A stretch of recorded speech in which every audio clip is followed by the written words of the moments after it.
আসসালামু আলাইকুম প্রিয় বন্ধুরা, আজকের ভিডিওর মূল আলোচনা বিবি হাজেরা ও শিশু ইসমাইলের নির্বাসন এবং জমজম কূপের সৃষ্টি। হজরতে ইব্রাহিম আলাইসাল্লাম বৃদ্ধ বয়সে আল্লাহর ইচ্ছায় পুত্র সন্তানের পিতা হন, যার নাম রাখা হয় ইসমাইল। কিন্তু আল্লাহর নির্দেশে হজরতে ইব্রাহিম আলাইসাল্লাম তার স্ত্রী বিবি হাজেরা ও শিশুপুত্র ইসমাইলকে মক্কার নিকটবর্তী সাফা ও মারোয়া পাহাড়ের কাছে নির্জন স্থানে রেখে আসতে বাধ্য হন। খাদ্য ও পানীয় বিহীন অবস্থায় বিবি হাজেরা শুধুমাত্র আল্লাহর ওপর ভরসা করেন। পুত্রের জীবন বাঁচাতে তিনি পানির জন্য পেরেশান হয়ে সাফা ও মারোয়া পাহাড়ে দৌড়াতে থাকেন। তার এই ব্যাকুলতা আল্লাহ পছন্দ করেন। তিনি ফিরে এসে শিশু ইসমাইলের পায়ে আঘাতে সেখানে পানির ঝর্ণাধারার সৃষ্টি হয়েছে, যা পরবর্তীতে জমজম কূপ নামে পরিচিত লাভ করে। হজরতে ইব্রাহিমের পুত্র কুরবানির প্রস্তুতি। হজরতে ইসমাইল আলাইহিসসালাম যখন বড় হতে লাগলেন, তখন হজরতে ইব্রাহিম আলাইহিসসালাম আবার পরীক্ষার সম্মুখীন হন।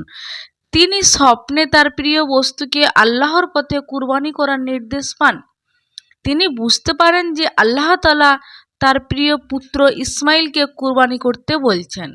তিনি পুত্রকে এ বিষয়ে জানালে হজরতে ইসমাইল আলাইহিসসালাম অত্যন্ত ধৈর্যের সাথে বলেন, হে পিতা, এটা যদি আল্লাহর নির্দেশ হয় তাহলে আপনি তাই করুন যা আল্লাহ নির্দেশ করেছেন।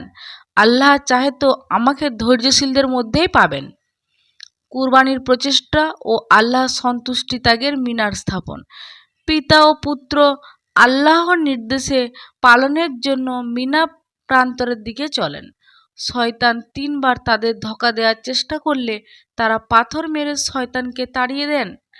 মিনায় পৌঁছে হজরত ইসমাইল আলাইহিসসালামের ওপর হয়ে শুয়ে পড়েন এবং পিতা তার গলায় ছুরি চালান। উপর হয়ে শুয়ে পড়লেও কিন্তু আল্লাহর হুকুমে ছুরি কাজ করে না। আল্লাহ তাদের নিয়ত কবুল করেন এবং ওহী পাঠান, হে ইব্রাহিম, তুমি স্বপ্ন সত্যি করলে। হজরতে ইসমাইল আলাইহিসসালাম বেঁচে যান এবং তার পরিবর্তে একটি জান্নাতি দুম্বা কুরবানি হয়।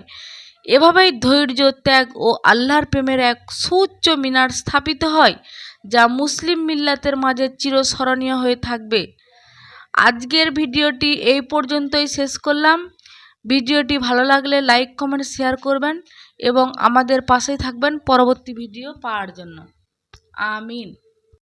আরও নিত্য নতুন ভিডিও পেতে অল ইসলামিক টিপের সাথেই থাকবেন। সবাই ভালো থাকবেন, সুস্থ থাকবেন।